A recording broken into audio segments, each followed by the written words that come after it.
the makers of Clippercraft clothes for men, and 924 leading retail stores from coast to coast present the world's most famous detective, Sherlock Holmes.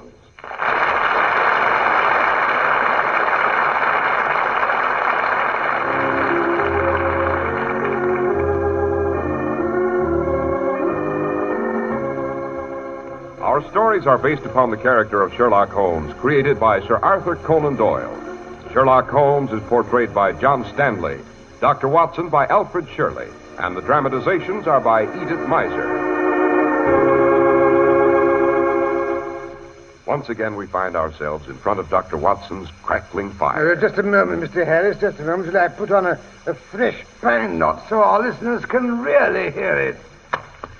Yeah, that's the ticket. Now, go ahead, Mr. Harris. Outside, a cold white autumn mist shrouds the black tree skeletons. But inside, we sit warm and cozy and ready for another of Dr. Watson's fabulous Sherlock Holmes adventures. What's it to be tonight, sir? Your conversation of white shrouds and skeletons brings to mind one of the most bizarre problems we ever undertook to solve. It came dash close to being our final problem, as a matter of fact. Sounds promising, Doctor. Nothing I like better than hearing about Holmes in a tight spot. And whenever our adversary proved to be the notorious Professor Moriarty, it was generally a very tight spot. Professor Moriarty, wasn't he the man Holmes referred to as the Napoleon of crime? The same. Actually, this case began when Sir George Westbrook discovered a corpse dressed in a Roman senator's toga, tunic, and sandals. Holmes always maintained he could deduce a man's entire history from his wardrobe. But this time he... Doctor, speaking of judging people by their clothes, I thought I... Bless my soul. Yes, of course. I almost forgot. Let's have a few words from our sponsor, who is also an authority on the subject of gentlemen's apparel. May I say, Dr. Watson, that most people, like Mr. Holmes, do judge people by their appearance. That's mighty important in connection with Clippercraft clothes. Because you'd never guess Clippercraft costs so little. Such low prices for such truly fine quality are rare, to say the least. Clippercraft suits are yours for only $35 and $40, with a few special numbers at $43.75. Top coats and overcoats are only $30 to $40, and sport jackets $24. These are planned values, the result of the Clippercraft plan, concentrating the buying power of 924 leading stores across the country, resulting in tremendous savings in manufacturing and distribution costs. Remember, all this is yours in your own local independent store, where friendly attention is traditionally yours. Want to convince yourself? It's as easy as a visit to your Clippercraft dealers. Just compare Clippercraft with clothes selling for many dollars more.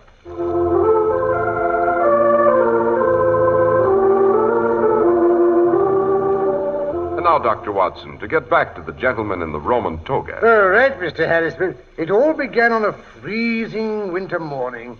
My first view of Baker Street presented a dispiriting glimpse of icy sleet falling between the dun-colored houses. I donned my carpet slippers, my oldest trousers, and a well-worn bathrobe with the firm intent of enjoying a placid breakfast and settling myself in front of the fire for the rest of the day. I had no sooner opened our sitting-room door, however, when I caught sight of Holmes tramping about, swearing to himself and tossing a shiny golden coin into the air. Confounded if I could only lay hands on the villain. Morning, Holmes. What seems to be the difficulty today? Difficulty? Moriarty is back in business. Only this morning, Mrs. Hudson received this coin. Here, have a look at it. A handsome gold sovereign. Flooding the town with them. Great Scott, don't tell me Professor Moriarty, the greatest criminal in Europe, has turned philanthropist. No such luck. That coin, Watson, is counterfeit. A brilliant job, more's the pity. Only an expert can spot it. No wonder Moriarty has been so quiet these last 2 months. It takes time to develop a coin as perfect as this. Well, at least he hasn't had time for murder, arson, or any more of his serious crimes. Serious? You think flooding the country with counterfeit coins isn't serious, Watson? Do you realize what this will do to the value of the pound? Oh, by Jove, of course. Holmes, that's our doorbell. Tell Mrs. Hudson I'm not at home. But Holmes... I'm not accepting any tuppenny-halfpenny cases. Not while Moriarty is threatening the credit of the Empire with his fraudulent gold pieces. Well, come in. Which of you gentlemen is Sherlock Holmes? My friend over there has the honor. Whatever it is, I'm busy. Oh, but this is terribly, terribly important, sir. I don't know what to do. He's dead, you see. Dead men do not interest me. Couldn't you inform his relatives? Well, that's just it. I don't know who they are. I don't even know who he is. I don't even know when he died. Albert, he's my assistant, says it must have been over 1,000 years ago, but that seems quite impossible. There's not the slightest sign of decomposition. Oh? On the other hand, until Albert and I broke through this morning, no one had been in that room for centuries. What room? The Roman baths. I discovered them, you know. The bricks are undoubtedly ancient Roman. Even the cadaver was clad in a senator's toga. And genuine, I assure you. We found him there in one corner. Now, let's get this straight. You found a fresh corpse dressed in a Roman toga in some Roman ruins that have been buried for centuries. Yes, Mr. Holmes. Watson, what are you waiting for? Bring the gentleman a chair. But you said you were busy. Don't be irrelevant. This sounds interesting. Oh, very well. But won't you sit here, Mr. Oh, yeah, I'm sorry. I'm afraid I forgot to introduce myself. Here's my card. Read it for me, Watson. Sir George Westbrook, President L&WA Association. That means London and Wessex Archaeological Association. Of course. I remember hearing the Corporation of London had engaged you to investigate some ancient Roman remains which you discovered in the Billingsgate section. That's right, Mr. Holmes. They're under the basement of the Coal Exchange in Lower Thames Street.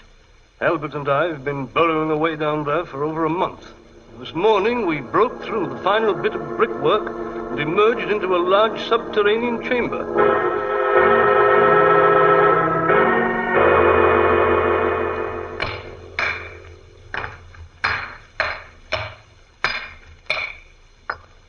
All right, Albert.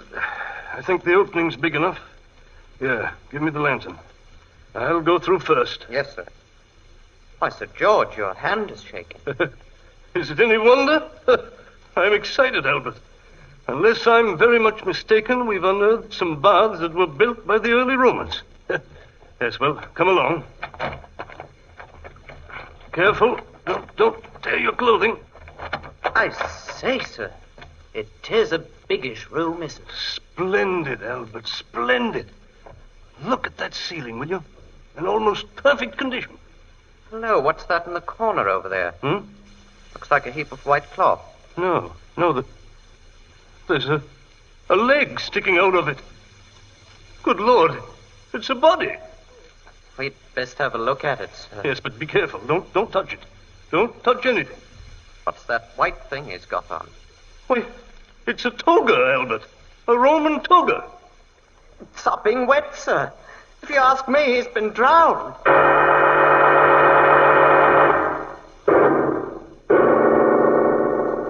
Drowned?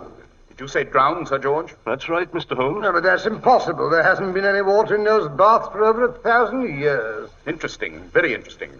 Tell me, Sir George, what was the condition of the air in that chamber when you broke in? Stale, vitiated? No, Mr. Holmes, it was quite fresh. That's curious now that I think of it, because there was no other entrance to the room except the one we'd come through. The doorway to the rest of the baths was filled by a great heap of bricks and rubble. You were unable to identify the corpse.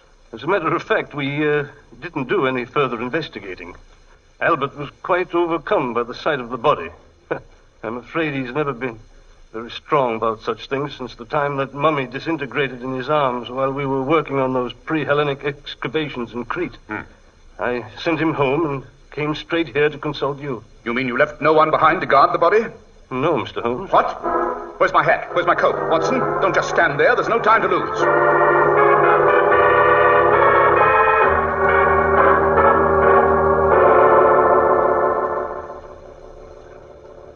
I suppose I should have informed the authorities, Mr. Holmes, but the thought of all those stupid Scotland Yard inspectors trampling around in my beautiful ruins like a herd of elephants. I left a couple of dark lanterns burning. Oh, yes, here they are, in this packing case. All right, now, follow me, gentlemen. Why do basements have to be so damp and depressing? Careful there, careful. This is where we started to dig. It's a rather rough tunnel slanting downward. You'll have to bend over, I'm afraid. You're sure that this earth won't cave in on us? No, I don't think so, unless, of course, someone should give it a tremendous push of some sort. Here's where we broke through the wall. Well, you'll be interested in this, Mr. Holmes. Notice the masonry. Yes.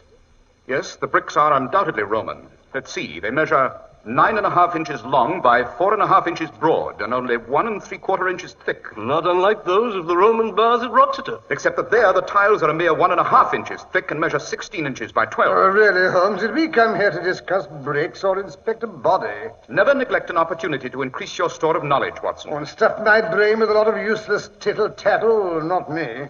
Here's the hole we made in the wall, Mr. Holmes. It's not very large, I'm afraid. Well, I'll go through first and light the way.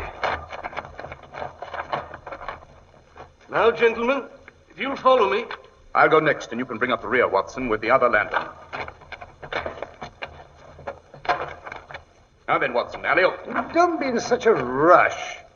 Here, take the lantern. It's a tight squeeze, you know.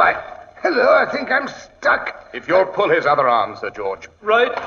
Oh, phew, glad to get out of that. I told you should go on a diet, Watson. Oh, just because you're satisfied to look like a walking skeleton, you're... Hello, this is a gloomy-looking spot. More like a tomb than the sort of place one thinks of as an elegant Roman bathing establishment. Yes, it certainly is more like a tomb at present, complete with the remains of the deceased. Although how he was able to insinuate himself into this chamber... Yes, quite. A superficial survey of the walls and ceilings certainly shows no signs of any recent entry, except by way of the hole through which we just dragged Watson. Interesting, very interesting. Yes, suppose we view the body we came to investigate. Yes, he's over here, Mr. Holmes, against the south wall. Oh, watch your step. The flooring here is a bit uneven. Here he is, exactly as we found him, lying on his face with one arm stretched over his head. He's a skinny old boy, wasn't he? I say, these robes or whatever it is he's wearing, they are sopping wet. Yes, the poor fellow was undoubtedly drowned. Lungs still full of water. Extremities icy, rigor well advanced. Well, he's been dead 6 to 8 hours, I should say. Holmes, how about it? Not necessarily. The floor he's lying on is extremely cold, also the air. Of course, the really fantastic part of the whole picture is the man's raiment. That tunic and the toga with the wide purple stripe. Even the thonged sandals are the authentic garments of an early Roman senator. So I see. Whoever this person was, he was thoroughly at home among Roman customs and manners. That ring of office on his outstretched hand is undoubtedly authentic. Oh, look here, Holmes. You don't actually believe this is a genuine Roman senator who got himself drowned in this room and managed somehow to stay in this state of preservation? No, Watson. There are several obvious flaws to that theory. In the first place, although the costume is authentic in line, cut, and drape, the woolen fabric of this toga was woven not on an ancient hand loom, but by a modern machine. Second, the liquid in which the gentleman was drowned would have evaporated in a short time, even in very stale air. And third, this room is neither the frigidarium, which was the cold plunge, nor the caldarium, which was the warm. No, judging by the recessed benches built into the walls, this room was the suratorium, or what the Romans called the vapor bath. But of course, Mr. Holmes. Why didn't I think of that? But, good Lord, then how was he drowned? And why? Suppose we turn the victim over, Sir George. His identity may give us the answer to those questions. Righto. Easy. By Jove, he looks even more Roman from this side. That nose, those hawk-like features, like some rapacious old Caesar on a Roman coin. Rather accurate and appropriate description, my dear Watson. Yes, this, unless I'm very much mistaken, is Brutus Octavius Bainbridge, the world's greatest numismatologist. You mean the coin expert? But of course. I thought the old fellow looked familiar. Well, I've heard he often wore Roman dress when he was lounging about at home. Oh, so that part of our mystery is a perfectly normal explanation. Don't be too disappointed, Sir George. There are several other little questions to be cleared up, the answers to which may be rather more exciting than you anticipate. What do you mean, Holmes? Well, for one thing, Mr. Bainbridge disappeared very suddenly from his home one night a little over 2 months ago. About a fortnight later, the British Isles began to be flooded by an extraordinarily clever counterfeit sovereign. By Jove. I pointed out to Scotland Yard that there might possibly be a connection between the two events. You mean Mr. Bainbridge was a counterfeiter? I mean, as the greatest living authority on coins and coinage, he was undoubtedly kidnapped by a band of unusually daring counterfeiters and forced to assist them in their work. I thought you might possibly come to that conclusion, Mr. Holmes. What? Great Scott. That voice. Where does it come from? Over a hidden speaking tube of some sort, I imagine. But who is it? Unless I'm very much mistaken, that voice belongs to my arch adversary. Greetings, Professor Moriarty. So now you've taken up counterfeiting. Have I destroyed so many of your activities that you're running short of funds? I've warned you repeatedly, Holmes, that you are getting to be a nuisance. Surely you must have realized how dangerous that can be. But, my dear Professor, surely you must realize that danger is the breath of life to me. This time, Holmes, you've overreached yourself. On the contrary, Moriarty, it's you who have gone too far. Watson, get Sir George out of here. I'll keep talking to give you a chance to escape. Was it necessary to kill Bainbridge after you'd finished picking his brains? Not necessary, my dear Holmes, but expedient. We drowned him. I wonder if Dr. Watson can guess why. Well, dashed if I can. Why not shot or strangled? I say, what's all this about, Holmes? Get out of here, you idiot. But leave you in danger, I should say not. You see, Dr. Watson, drowning would serve two purposes. It would eliminate Mr. Bainbridge, and it would provide a tasty lure for Mr. Sherlock Holmes. What do you mean? I knew he'd never turn down an invitation involving a corpse in a toga, ostensibly drowned in an ancient Roman bath. Watson, if you have no regard for your own safety, at least have the intelligence to get Sir George out of here. I'm dashed if I understand what's going on here. You will, Sir George, you will. Sorry to have to execute you, too, but I'm afraid you signed your own death warrant when you sent for Mr. Sherlock Holmes instead of Scotland Yard. I rather thought you would, you know. Ah, well, this is what comes of associating with anyone who is foolish enough to think he can outwit Professor Moriarty. Look here, you old blunderbuss. You needn't think you can bullyrag Sherlock Holmes or me either. No. Great Scott, what's that? I rather imagine one of the good professor's hirelings has blown up the entrance to Sir George's tunnel. What? You mean we're buried alive in this sepulchre? Just like Aida and her young man. Isn't it romantic? You might try singing yourself to death as they did. Such a waste of time, I always thought. What a pity Mr. Bainbridge won't be able to join you. You'd have made such a jolly quartet. Well, that's torn, eh, Holmes? Looks as though we're entombed in this blasted place until Sir George's assistant turns up tomorrow morning and finds the tunnel caved in. Tomorrow, my dear Watson, is Sunday, and the day after a bank holiday. Better blow out one of the lanterns and save it for later. But this is terrible, Mr. Holmes. Why, we'll be asphyxiated by the time Albert arrives on Tuesday. I doubt it, Sir George. There's a very definite movement of air. Fresh air. Icy fresh air. If you'll wet a finger and hold it up, you'll notice what amounts to a slight breeze. No, I doubt that we shall die from any lack of oxygen. We may very well perish, however, from cold and exposure. Doesn't take long to freeze to death in this temperature. Oh, you needn't be so confounded cheerful about it, Holmes. Don't interrupt, Watson. As I was saying, we may very well expire unless we can discover how Mr. Bainbridge's body was brought into this room. What good will that do? Any passageway large enough to permit the entrance of this corpse will also serve as an exit for Sir George and myself. You, Watson, may have a bit of trouble. Oh, you go to blazes. But, Mr. Holmes, what passageway could there be? As you know, the architecture of the ancient Roman baths was fairly identical. There was obviously only one doorway into this bath, and that's blocked by a great fall of earth and bricks. Quite. But aren't you forgetting, Sir George, the small, unseen, tube-like passage that invariably ran under all the rooms except the coal plunge? Of course. The hypocaust. Oh, what in thunder is a hypocaust? A smallish tunnel lined with red paving squares, which ran from a furnace outside the buildings under all the principal rooms of a Roman bath. If we can discover some loose tiling in this floor, we may thank the ancient Romans for inventing what our poor, retarded civilization considers a modern improvement, namely central heating.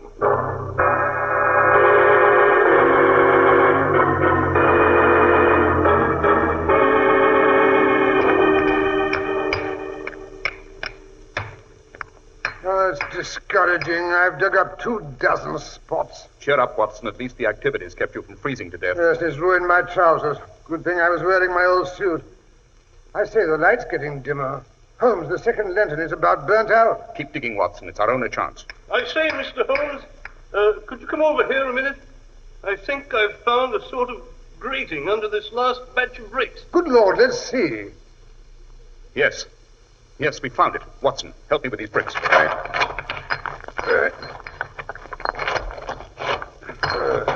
There. Watson, bring the lantern. Righto. Here they are. Now then, let's see. There's black down there, isn't it? Correct me if I'm wrong, Sir George. We are now in the vapor room. The blocked-up entrance over there leads to the hot bath. That would put the cold plunge on our left. No good going in that direction. When we go down into the tunnel, we should turn right to get out. Quite correct, Mr. Holmes. I'll go first. Give me the lantern, Watson. It's flickering, Holmes. It's gone out. Very well, then. We'll have to crawl our way out in the dark.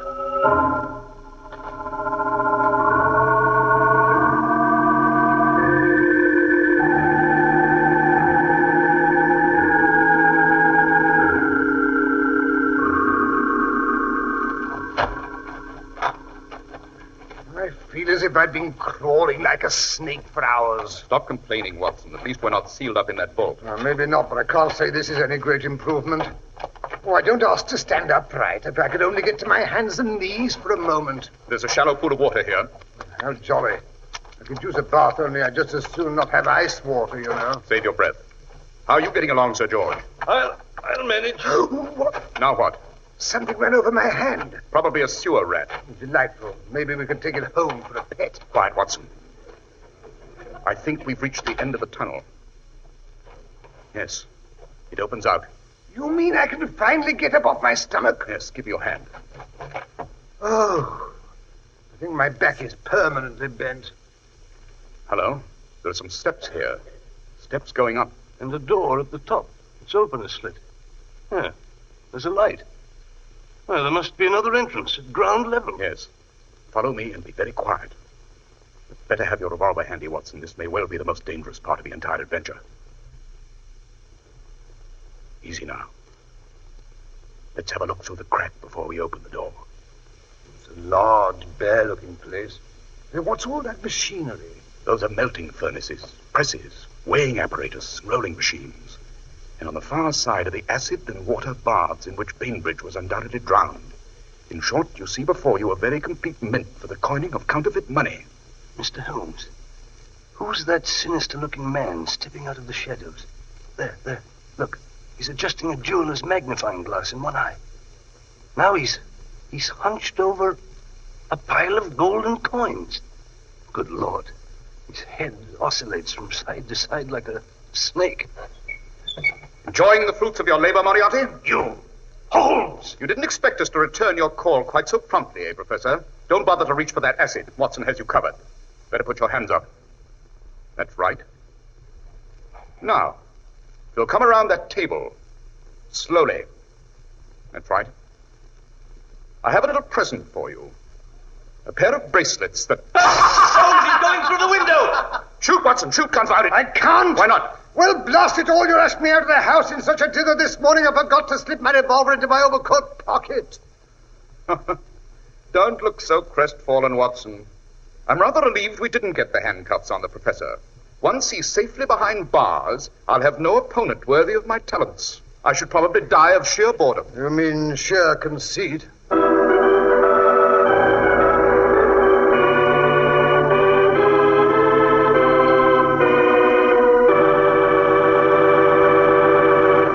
That was quite a story, Dr. Watson. There's always plenty of action when Professor Moriarty's around. How true, Mr. Harris, how true. This particular adventure had a rather pleasant epilogue. What was that, Doctor? Oh, well, suppose I tell you about it after we pay our respects to the gentlemen who so graciously make this program possible. What could be fairer?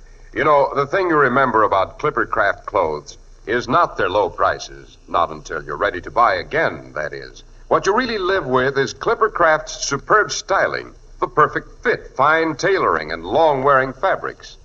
No one would dream your Clippercraft suit had cost only $35 or $40, or $43.75 for a few special numbers, or that your top coat or overcoat had cost only $30 to $40, or your sport jacket $24.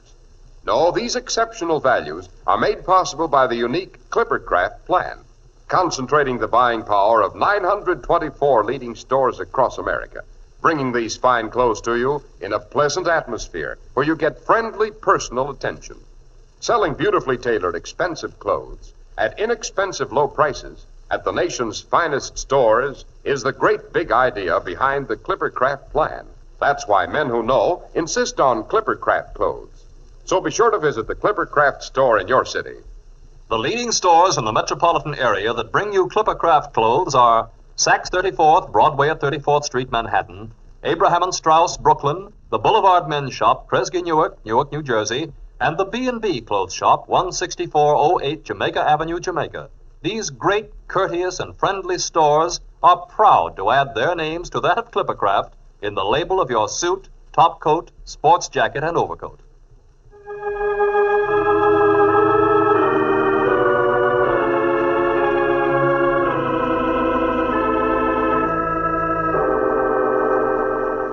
Now, Dr. Watson, about the epilogue to the adventure of the corpse in the Roman toga. The officers of the Royal Mint tendered Holmes and myself a dinner in recognition of our invaluable services in breaking up a counterfeiting outfit which had threatened the value of British currency.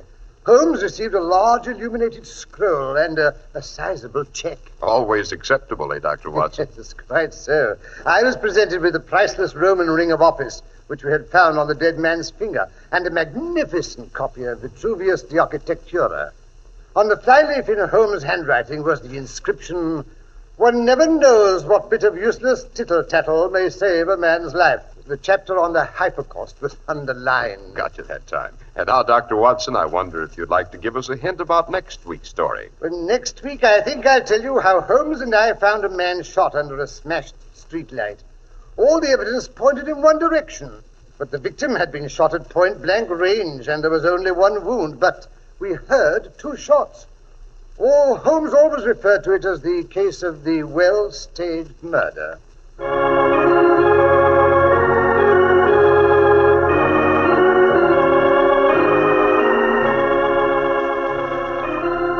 The makers of Clippercraft clothes and 924 leading stores from coast to coast have brought you another in the new series of broadcasts featuring the world's most famous detective, Sherlock Holmes.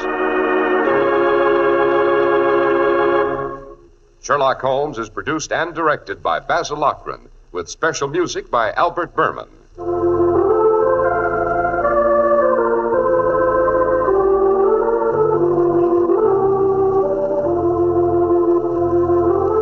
If you don't know your Clippercraft dealer, write Clippercraft, 200 Fifth Avenue, New York City.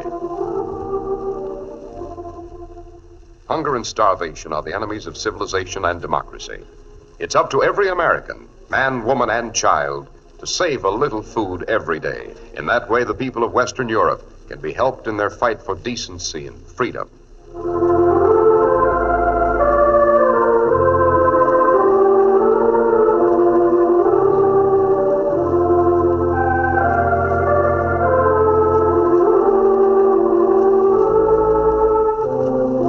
Be sure to listen next week to Sherlock Holmes in the case of the well-staged murder.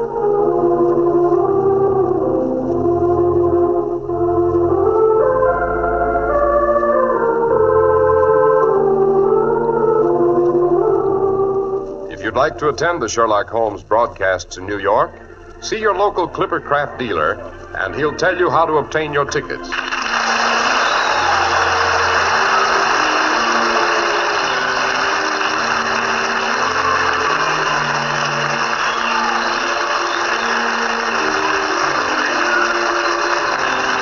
This is Cy Harris speaking for Clippercraft Clothes. This is the Mutual Broadcasting System.